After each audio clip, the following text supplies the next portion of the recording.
And welcome back to the channel, guys. We continue today with our prospect showcase here. And first up is Spring. This is the I can't remember what AAA team this is, but the first guy we're going to show here in this episode is David Francisco, 19 years old, the third baseman, can also play first. Not a very high-rated prospect right now, but he is only 19 years old, so he should, he has time to develop and has time to get a lot better, and should eventually be really good in this franchise. This is actually the AAA affiliate for the St. Louis Sluggers, as he gets in there with a triple in his first at-bat of the game. David Francisco is really the only prospect that the Sluggers have as an organization right now. They don't really have a strong farm system at all. It's one of the weaker ones in the league. But David Francisco, he is a really good prospect, and he's definitely their best offensive prospect they have. And he is putting on a show here in this game because he gets a double, but then he tries to go to third, overruns the bag, and the throw to the second base bag is in time, and David Francisco thrown out there at second base. So now he's up again here in the bottom of the sixth inning, taking a strike. And then a fly ball, center field. This one, it will be caught for the out. For 3 on the day so far for Francisco here, and he's coming up again for his fourth at bat of the game. 2 for 3 with a double and a triple and an RBI. And now with the man on here in the bottom of the 8th, he sends a base hit up the middle, and runner's going to go to third, and he almost doesn't get back to first base there. Almost overran first base, just like he overran second base earlier in the game. Now, here, the batter up, and he would ground to the second baseman, and that would be a double play. That would get David Francisco out here in this game, and game would end not really well for Francisco or his team. His team did lose that game, but now we're going to move on. This is the Hartford Yard Goats and Francisco Almanzar, a catcher here for the Yard Goats. He is a catcher, the AA affiliate for the Colorado Rattlers here for the Yard Goats. So let's see what he will do here, and we're gonna show him off in this game as he hits a ground ball out for his first out of the bowl game, or his first at bat of the bowl game. But then in his second at bat here at 2-2 tie, the bottom of the third, he does get a base hit up the middle. So 1 for 2 in the day. Let's see, his third at bat of the night is a fly ball. It's very deep into left center field, and it's down into right center field, and it's going to get to the wall. So that's extra bases and a double for Almanzar there. His second hit of the game, and taking a look at his swing there, getting it up in the air, getting it over the outfielder's heads, and getting it to the wall.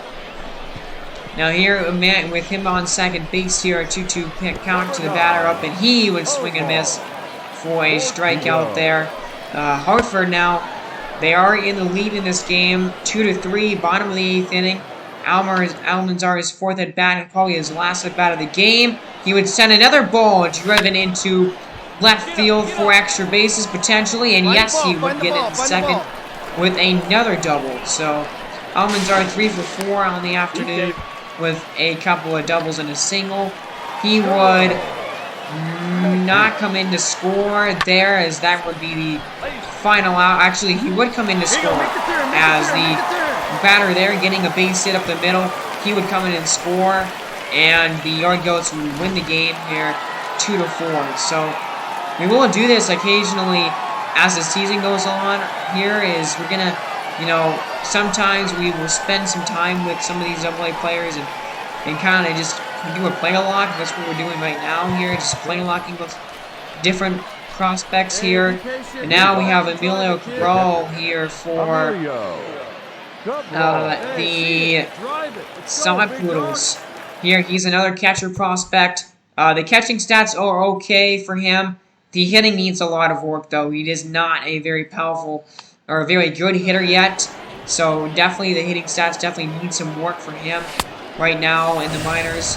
As he strikes out in his first at-bat of the game here. 1-1 count. Still a scoreless tie here in the top of the fourth.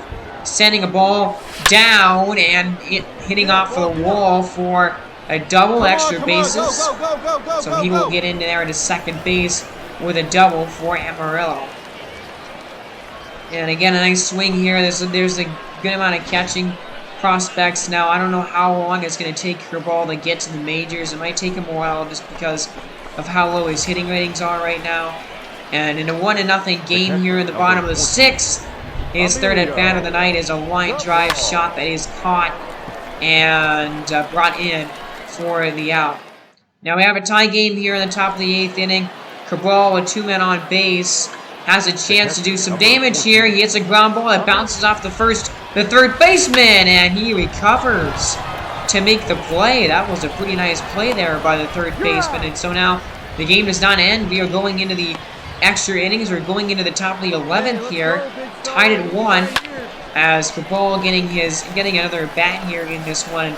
Here we just hit a ground ball and get it out. But now, again, game is still going on. 3-1, Amarillo taking the lead here in the 12th inning here, and now he's gonna send a ball down into the corner, down there in right field for extra bases. Now, the runner from first does not score, so he does not get an RBI for that. He just gets a double. Still really good contact. Putting that ball right down the line, and Amarillo would eventually win the game here in extra innings. By a final score of, I believe, 3-1. And Cabral, he had a couple of hits there. He had a couple of doubles. But the Sod Pottles went on to win that game. Now, Casey Venezuela here, another guy that we want to showcase. 18 years old, so he is very young. An 18-year-old guy, draft pick from last year, one of the top draft picks from last season. His stats right now are really low rated, but again, he's only 18. He's got any potential, so he definitely has a lot of room to grow for sure, and a lot of time to do it as well. So he's playing for the Richmond Flying Squirrels here in this game, and in his first at bat, he would send a fly ball into right field for the out. So that would end the inning, I believe, and now we go to the top of the fourth. 1-0. The Bowie Bay Sox are in the lead in this game, but then look at that. Man, a double play. That is unfortunate for him. There as he kind of got it into the perfect double play right there to get 2 down here in the fourth. And again, all he had to do, catch the ball, step on his second base bag, and then just throw it to first. So now Venezuela here. Richmond is up 2-1, but Venezuela would strike out on a high fastball. So not a great day for Venezuela here so far. 0 for 3 on the game. But a 2-2 tie here in the 8th inning. Here comes the 0-2 pitch to him. Come on, baby. It's a high fly ball into right field. And it is gone.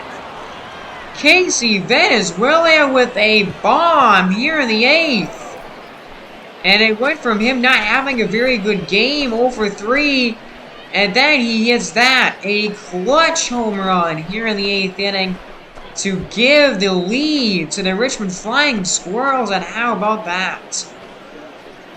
And that is a nice moment for Venezuela there, and again, this is opening day in AA and AAA, so what a great moment, what a great hit for him here on opening day. He knew it. He does a little bat flip there as he watches the ball go over the fence. 388 the distance on that one, and that was excellent. That was awesome to see that for him for sure, as he really came through and man, came through in the clutch, and it's probably going to end up being the winning run of the game now, because here he is on the field. A little bit of a fielding action for you here, and I don't know about this play. He probably can't make this play. And, yeah, the throw is offline, pulling the runner off the bag, but I don't think he would have been able to make the play even if he did throw it to first base. But then look at this. So that ends up happening, and guess what? They actually lose. The other team walks it off, apparently. Bowie, the Bay Sox actually walked it off, and I screwed up here. Lance Gonzalez is a top prospect that I should have focused on and that I should have been hitting with in this game as well, but I kind of forgot about him. And look at him, man. He had only one hit, but it was an important hit, I guess, because it ended up being the winning hit. So that was kind of crazy because you got Venezuela, who gave him the lead, and yeah, look at that. Bowie winning that game 3-4 after Venezuela giving them the lead in the top of the 8th. So an interesting game there, and now we're gonna go here to a game between Jeanette and the Stripers and the Tides. Now this is mainly a full game here, and that's because the 2 pitchers that are pitching in this game are both top prospects. We'll introduce the first one here, and this guy Riley Bell, 23 years old. He's already almost at around an 80 overall. The Tides have a dangerous top 2 rotation here. They have Stephen Bell, but then they also have Donovan Joyce. They're the same age. They're very similar in rating. Stephen Bell already an 81 overall. And watch out for Bell and Joyce. Those are 2 guys that I think at some point this season are probably going to be called up for the Michigan Mustangs. That's who is the AAA affiliate here. I think that either one or both of those guys are going to be called up to the big league team at some point this season. They are both very, very good and very well put together pitchers here. Some of the best pitchers in the minor leagues right now. So definitely watch out for those 2 pitchers right now. And Stephen Bell, I would say he's probably the most likely guy to be called up because I like his stats a little bit more than the other man. But I think they have both a pretty equal shot at getting on the big league team sometime this season. And then you see he's getting a strikeout there to end the inning. So now, introduce you to another top pitcher here. This is from the Atlanta Crusaders organization here, their AAA affiliate, and Connor Seabold is the pitcher here in this one. 22 years of age, 8 potential, 75 overall right now. The stamina really pretty low. He's got good K per 9 right now. Still needs a year, maybe even. I think he only probably needs 1 more year in the minors before he's going to be up. But I don't really know if he's going to get on the roster for Atlanta. I kind of doubt it just because of how good Atlanta's pitching staff is at the beginning of the season.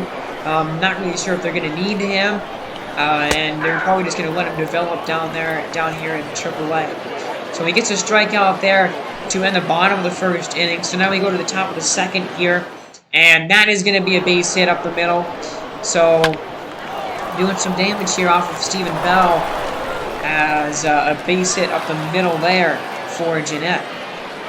Now the number 7 hitter up here as they steal attempt, but it won't really matter. That ball is lined into left field, and the left fielder took a really bad angle on the baseball, and he overruns it, and the ball goes all the way to the wall, which allows the runner to score from first. Jose Martinez getting a double there, but that should probably not have been an RBI double. That actually maybe shouldn't even been a double at all. Yeah, a really bad route by the left fielder there. Could not get to it, and our runner is going to score probably because of that. Now, the next batter here, he hits a ball. Again, the left fielder cannot field it. That one probably not his fault. That was probably actually a base hit there, but anyway, cannot get to that ball. It bounces in front of him, and another run scores. So now it is 2-0 here for the Stripers. So we go back to the top of the order. Not a good inning here for Stephen Bell so far, trying to get out of the frame. And it's a fly ball again to left field. This time, the left fielder will get there and will make the play for the final out in the inning. But, man, 2 runs there in that inning, and a couple of hits, but a couple of gaps by the left fielder there kind of contributed to some of the runs there. Now, Connor Seabold here, 2-1 count here in the bottom of the second inning to Chris Shaw, the batter.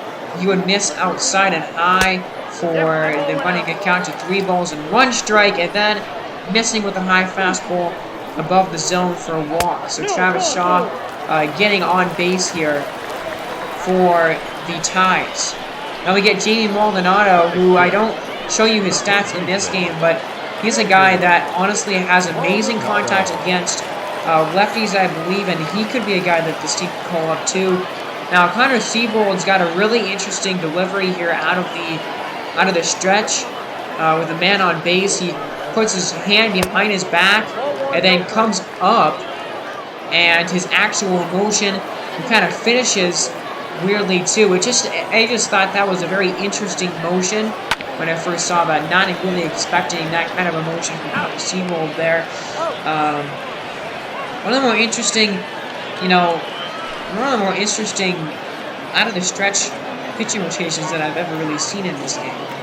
So that double play ends the inning, and now we go to the top of the third, and a strikeout there for Stephen Bell, his second of the night, to get the first out of the inning.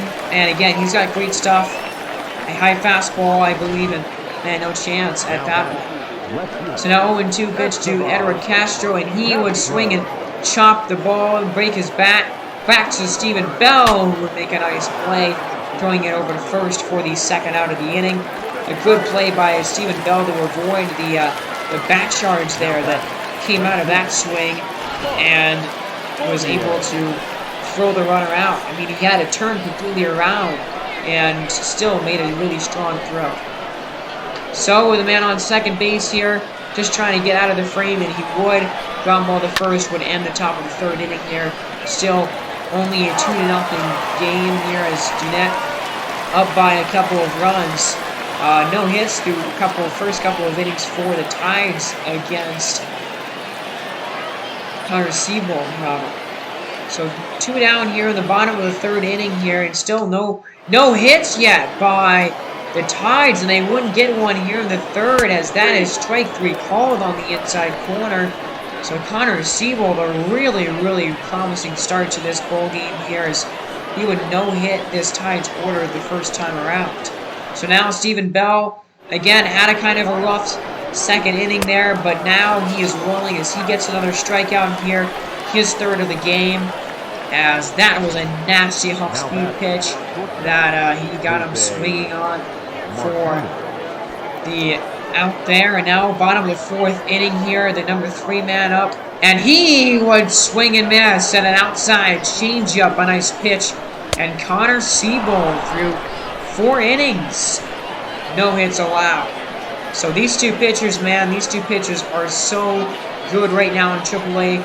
Should be dominating in AAA, and I really, really am excited for both of these starting pitchers here. Stephen Bell continuing to tear it up as he would get another strikeout to end the top of the 5th. So we're in a little bit of a pitcher's duel here. These two top prospects dueling it out, and that's why I wanted to focus on this full entire game. As, again, still no hits for the Tides here in the 5th, but then I spoke too soon because that ball is absolutely crushed into right field, and that would end the no-hitter, would end the shutout, would just end everything there for Seabold, as Shaw absolutely torches that ball into right field for a long home run. So now the Tides are back in it here. They're only down by a run now. Man, Sean knew it, and he does a little bat flip there as that ball just carried on out of here. 401 feet for the distance there. That ball was crushed, and again, another look at the bat flip from Shaw. So now Jamie Maldonado here, a 2-0 count to him, and he would send a ball line drive up the middle for a base hit. So kind of some issues here now for Connor Seabold, who's not looking as strong as he did in the beginning of the game. And take a look at another look at his weird motion here out of the stretch, out of the windup. Actually, that's what it's called. As he would give up another base hit here into right field. From first all the way to third goes the runner, David Maldonado there, and now man in the corner, still only 1 out here in this 5th inning. So now you have Ron Motley Jr., and he would hit a fly ball that is deep, and it is foul, just foul. Almost had a home run there. So now an 0-2 count to him. And a little quick pitch here, and he gets him with a strike 3 on the corner. On a beautiful changeup by Seabold for his 4th strikeout.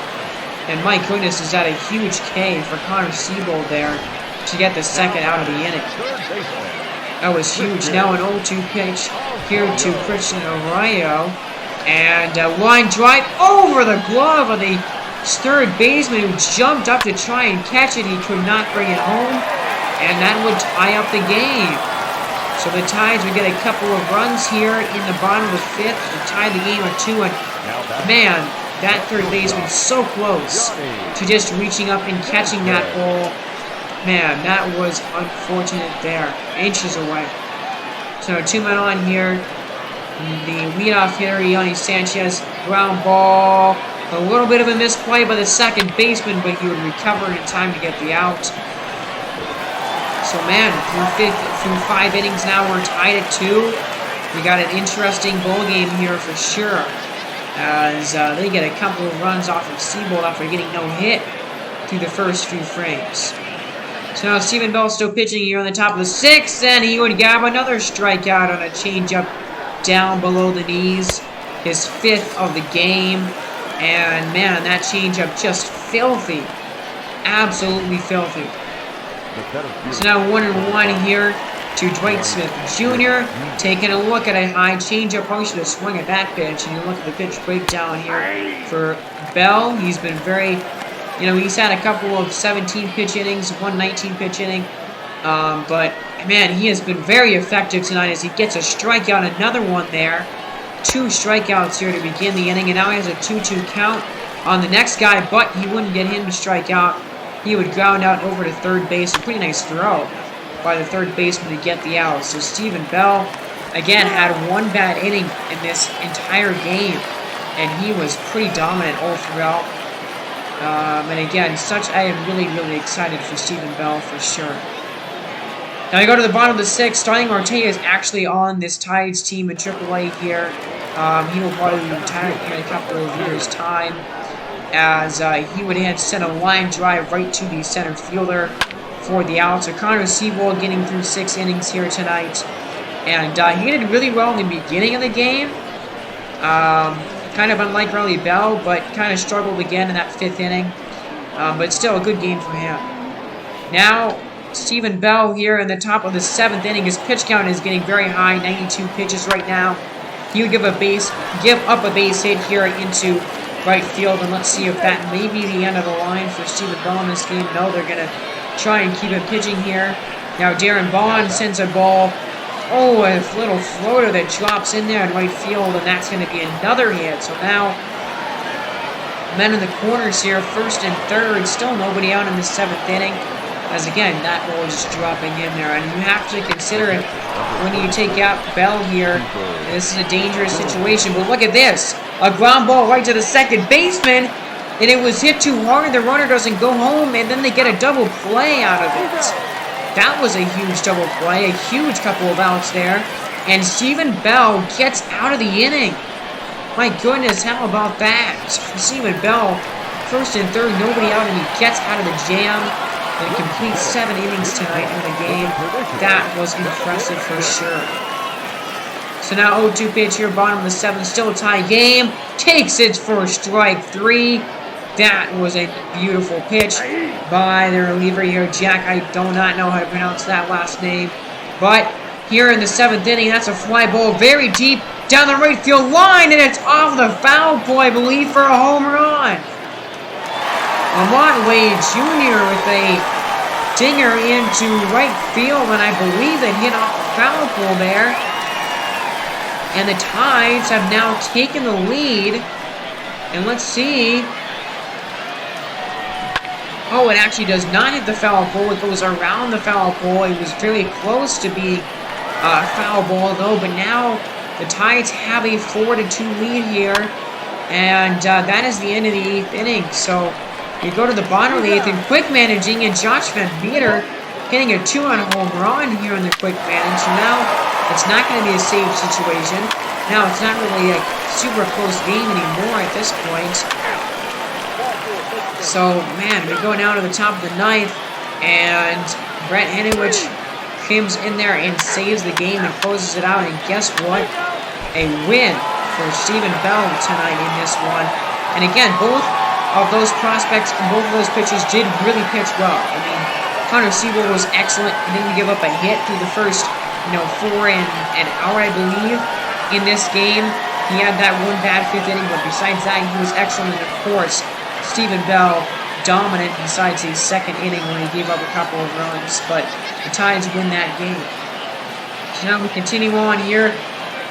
I meant to record this game from the very beginning of it, but I wasn't, so we just hop in here to the top of the 7th. Richard Yamaguchi pitching for the Omaha Storm, or Storm Chasers is the team name here. This is the AA or AAA affiliate for the Salt Lake City Bees. And Richard Yamaguchi here, 21 years of age. You know, 74 overall, still needs at least 1, maybe even 2 years of development in the minors before I think he's ready. He is really the only prospect that this Bees team has really at all. They're only top 50 prospects, so they're really banking on him being successful because it seems to me they're doing good right now this season, but I think that the Bees as a team or as a team that's going to have to transition into, you know, doing a rebuild here pretty soon. And Yamaguchi's got to be figuring to be a big part of that.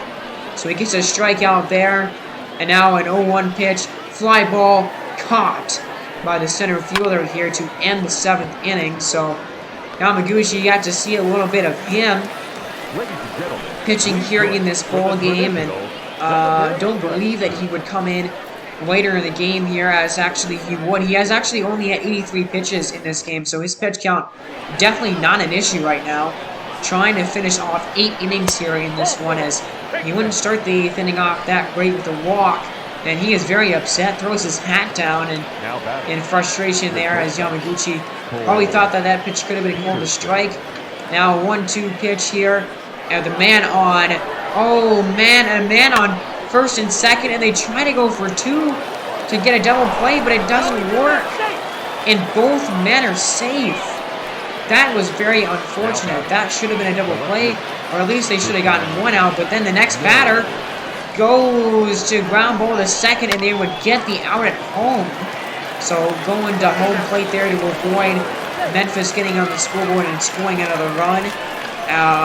You're up 5-1, but actually it ended up being a good thing that he did that, because Memphis would get a 2 RBI base hit right here. So if you didn't throw a home and to get the out there, it'd actually be a 1-run game right now. So that would be the end of the line for Yamaguchi. He didn't get to. It was kind of frustrating. You guys didn't really get to see a whole lot of him pitch in this game. And probably should not have tried to get 8 innings out of him, because he gave up 3 runs in the process. But more tip of the cap to the fans there. They appreciate Yamaguchi's effort in this one. As now Brian Johnson coming in out of the pen for the Storm Chasers here. And 34-year-old, they're going to try and close out the 8th inning here with the man on first and third. Now a ground ball, that's going to be thrown over to first base, but no chance of getting the runner at home, no chance of getting a double play, so the run will score. It's a 1-run game. The Sounds 4 runs here in the 8th inning. So now can they tie the game up? They will not, it appears, as that's a ground ball to second base that ends the inning. But the Memphis Sounds, a really good inning for them, as they get 4 runs to get right back in the game. They were really dominated by Yamaguchi in this one, as you can see by his pitch out going into the 8th. He really just didn't give up very much in this game. So now we go to the top of the 9th. A strikeout looking here. Jacob Lamone, I believe. Not sure how you pronounce that name. Or the pitcher, that's his name. Now, later on here, the batter with 2 away. Ground ball up the middle. The second baseman almost at shortstop in the center field area there, making a play to get the out. So, Yamaguchi, yes, while he struggled in the 8th inning there, he does get the win in this game for the Storm Chasers, who win this one by a final of 4-5. The Sounds made it a little bit interesting there at the end, but the Storm Chasers do hold on to win the game. So now I believe we have one more game here in this episode. As you can see the Lions score there. Again, 3 runs in the 8th for Memphis, making it close, but they do lose by a run. So now we go on to a game between Charlotte and Durham here. We're going to look at some of the Charlotte pitching prospects and a pitching prospect here for the Durham Bulls in this one. As the main guy here of the show for this game, the starter for the Charlotte Knights, this is the AAA affiliate for the Vancouver Raptors here. But before we get to that pitcher, we're going to look at Chip Abreu, the only position player, top 50 prospect that this Raptors organization has, a center fielder or an outfielder pretty much. I think he still needs at least 1, maybe even 2 years of development in the minors still. I don't think he's really nearly ready yet, as he would end the first inning by grounding out back to the pitcher. And so now, here we go. We get a look at the top pitching prospect for Vancouver, and Royce Trevino. Now, the age is a little bit worrying for me. He is already 23, and I don't expect him to make the majors this year, or maybe not even next season. You know, he is a 79 overall, so I guess by next year, we might want to give him a shot. But I don't know. His stats to me right now, I mean, none of them are truly horrible. His walk rate is definitely his worst stat. There is nothing really jumps out of the page to me about Royce Trevino. So, you know, we'll see how he develops this season. But I mean, with how the Raptors pitching staff is, they really only have only have 2 top pitchers, so maybe Trevino will get a shot in the big leagues by next season, but I do not see him coming up and playing for this team at all this year. So here we are in the bottom of the first inning, and man, an error there by the first baseman who couldn't catch the ball, even though it hit him right in the glove. Not sure what happened there with that. That was a bad error. So now, first and third here, and that's a ground ball. Second baseman diving to it, and he cannot get it, and then he has trouble picking the ball up. So there is another run to score, and a 2-0 lead for the Bulls here. And now that ball is high, and guess what? The catcher drops it. And the runners are going to move up to second and third base now. So, man, this first inning just doesn't want to end here. 1-2 count. And again, another pass ball here with a catcher who cannot handle it. And then they throw it to first base, and it gets away from the first baseman. So now another run comes in to score. And, man, just an error-filled inning right here. My goodness. They actually have that as a wild pitch by Trevino, but more unearned runs here in the first inning, a 4-run inning by the Durham Bulls right now. And I don't even know, I think only one of the runs they got in this inning were even earned. So they finally get out of the inning there when they ground ball to short, but my goodness, that was a disaster of a first inning there for Royce Trevino. And again, I only think he gave up like 1 earned run in that inning. I think all the other runs were unearned that he gave up in that inning, which is ridiculous. So now you have Chip Abreu here coming up from his second at bat. The Knights do get a couple of runs to get closer in the game, but now Chip Abreu striking out to end the top of the third inning now, and that was an unfortunate at bat for him. So now we go middle of the third now.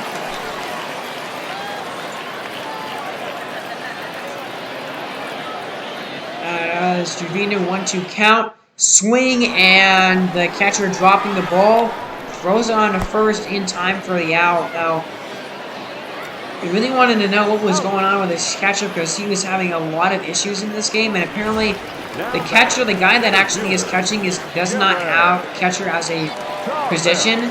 So you can just see he can't handle the ball. He's dropping the ball all the freaking time right now, and has another throwing error over to first base that moves the runner up, and then he drops the ball again, and again, another throwing error.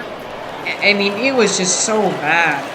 The catcher for the Knights, he's not supposed to be a catcher. He's not a catcher. That's not his position. They just didn't have a catcher on their team for some reason, which is really ridiculous. I don't know. I don't understand why that was the case and how that happened. But he is not supposed to be a catcher, and you can tell.